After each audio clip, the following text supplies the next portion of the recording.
संगी साथी छूट जाही।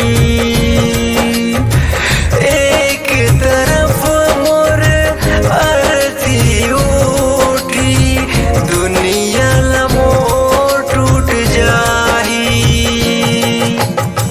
रोबे खत को याद ममोरे, हाथ मेहंदी रचाई।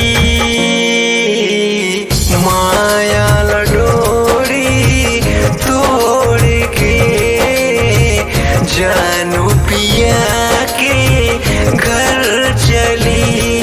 ई कैसन समय आइस रे, मिलन है जुदाई है। ई कैसन समय आइस रे, मिलन है जुदाई है।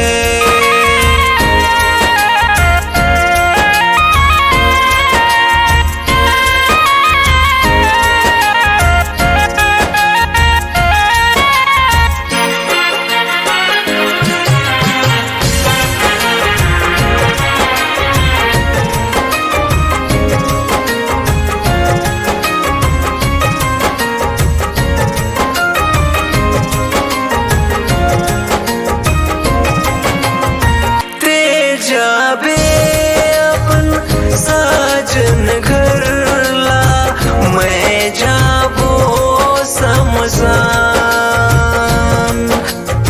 दूर दुनिया